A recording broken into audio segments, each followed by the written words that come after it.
A great rush of air from above knocked Aiko to the ground. A shadow blotted out the sun. As the wind subsided, he became aware of a hulking presence in front of him, heavy beyond mere physical mass. Expecting it to be the last thing he ever did, he looked up. The tip of the dragon's nose was about 3 feet in front of him. Its head and body were covered in jet-black scales. Its eyes were the palest gold, with a narrow vertical slit in the middle, black as the bottom of the ocean, seeming deep enough to contain worlds. The dragon shifted its weight slightly, and its nostrils dilated. Air moved past Aiko as it breathed in. This was it, then. How long might it be before someone noticed he was missing? If they came up here to look for him, would they work out the meaning of the blackened patch of grass where he now lay? Man-thing. The voice reverberated inside his skull. The legends were right. Dragons had no voices like humans, but spoke directly with their minds. What the legends hadn't mentioned was that the dragon's mind speech was incredibly loud. Perhaps he should move further away? Given his present circumstances, that might not be a wise move. Crawling, said the dragon. Grovelling, as befits your kind. Were you another dragon, I should kill you for this insult. Yet one such as you is scarcely worth that trouble. The dragon paused and breathed out. Aiko's head reeled as if from blows. The ground seemed to spin underneath him. Still, he had survived a lot longer than he had expected to after the dragon's arrival. At the moment, he wasn't sure whether that was a good thing. Carefully and distinctly, he framed words in his mind. "O great dragon," he said, "I offer my most humble apologies for disturbing you." "It speaks." The dragon seemed quite startled. Its pupils widened fractionally. Aiko hadn't been sure his mind speech would work, so that was a relief. Would the dragon hear everything, he thought? No, his sources said that you had to want your thoughts to be audible. "O great dragon," Aiko said, "I have made some study of the ways of your kind, but there is, of course, much of which I am still ignorant. I assure you that I mean no offence. I would be most grateful to learn the correct manner of addressing you." Polite, too. There was an uncomfortable pause. He imagined that the dragons had never had to consider such a question, at least not when it was being asked by a human. "O great dragon will suffice," it said eventually. "Perhaps, O great dragon, you wish to know why I summoned you here." "You did not summon me," said the dragon, and Aiko sensed anger behind the words. "I chose to come." "As you wish, O great dragon." Aiko bowed his head. "Look at me," said the dragon, and Aiko complied. He knew that he couldn't have disobeyed. "I am nevertheless curious to know why a man-thing happens to be on this hilltop, far from its own kind, at the very same moment that I choose to visit it." "That is quite simple to explain, O great dragon. I wish to propose an alliance." "An alliance? To what end?" "O great dragon, a fleet of pirates are preying on the people of the Lennis Islands, attacking our settlements and ships. We are a peaceful people, not used to fighting." "And you wish me to destroy these pirates for you?" said the dragon. "Yes," remembering his manners, he added. "Please." "You would have me burn their ships with my fiery breath, capsize them with a sweep of my tail, pluck man-things from the sea and carry them aloft shrieking before I flip them into my mouth to crush them and swallow them whole." He winced at the dragon's suggestions. "I had thought, O great dragon, that the mere sight of you would terrify them into leaving us alone." "Perhaps. And what do you offer me in return for ridding you of these vermin?" "The pirates have a great hoard of treasure on their ships and in their home port, gold, silver, precious jewels. If you defeat them, it is yours." The dragon did not reply. The corners of its mouth lifted, revealing glistening white teeth. Its nostrils narrowed, and a sound like a tree falling filled Aiko's mind. "You know far more of our ways than I would have expected of any man-thing, but there is much of which you are ignorant."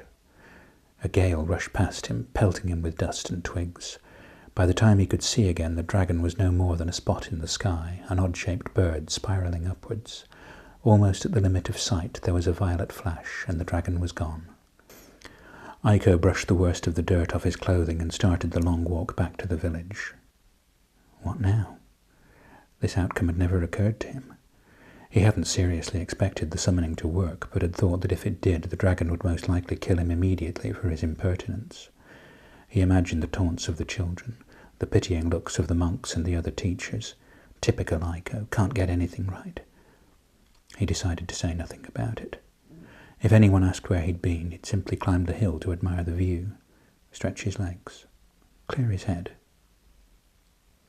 He saw no one on the road that led into the village from Samdurath, the next settlement along the coast.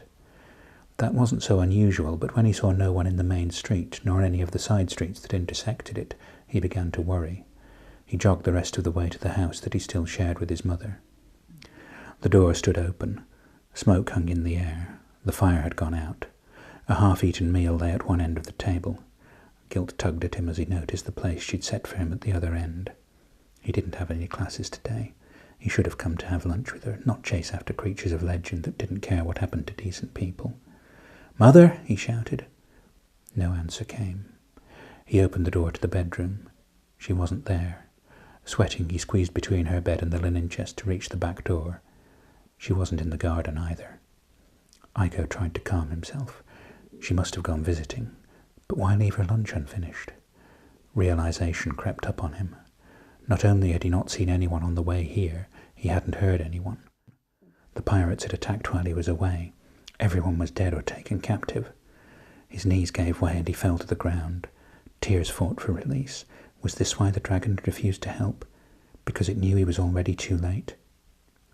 He forced himself to stand. If Mother's fire was still smouldering, they couldn't have gone far. He scrambled through the house and ran for the harbour. He couldn't do anything for his own people, but if he could see which way the pirates were going, he might be able to warn whichever village they were heading to next. The 2 jetties were intact, with boats moored at both of them. Nets, crab traps and coils of rope lay neatly next to each boat, as if everybody had gone to the tavern to share a few bottles of wine. One boat still had a couple of buckets of fish next to it. No vessels were visible at sea. Panting, Aiko tried to make sense of the scene. The pirates' ships were too big to moor in the gaps between the villagers' boats. If they'd used the jetties, they would have cut some of the boats loose and made a mess of the villagers' fishing equipment. If the ships had stayed further out and lowered boats of their own, there should be keel tracks and footprints on the beach, which there weren't. Now that he thought of it, he'd seen no sign of a struggle anywhere in the village. More than that, he'd seen no dead or dying people. The pirates couldn't have taken everyone. Some of the villagers would have put up a fight, and the pirates would have killed them. Not daring to hope, he turned and ran back inland. The people must have seen the pirates coming and taken refuge in the monastery. They could stay safe for weeks there.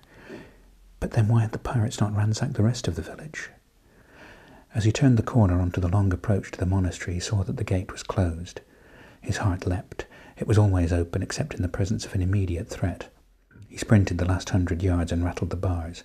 "Hey, it's Aiko! The pirates have gone!" Through the gaps in the bars, he saw that the courtyard was deserted. "Open up!" Shouldn't there be men with swords and spears waiting there? Or at least a couple of lookouts? A young man peered round the edge of the gateway. Startled, he gawked at Aiko before saying to someone behind him, "Yes, it's him."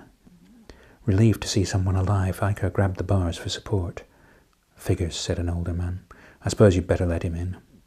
Aiko recognised the voice of one of his mother's cousins, though he couldn't recall the man's name. The younger man was his son or nephew who'd passed through Aiko's classes a few years ago without much learning settling on him. He went back behind the wall and started to turn the wheel that operated the bar that held the gate shut. "It's all right," said Aiko, raising his voice over the squeaks and scrapes of the gate swinging open. "The pirates have gone. The village is empty." "Pirates?" said the older man, coming into view. "As if we haven't got enough to worry about with a bloody great dragon flying round the place." Staring at him, Aiko almost forgot to let go of the gate when it swung open. "Yes, of course. Dragon. Big, black, flying. I believe I can explain that." Thanks for listening to that extract of my novella, The Accidental Dragonrider. I hope you enjoyed it. If you'd like to read more or find out where to buy a copy, please visit my website at www.pembers.net. Thank you.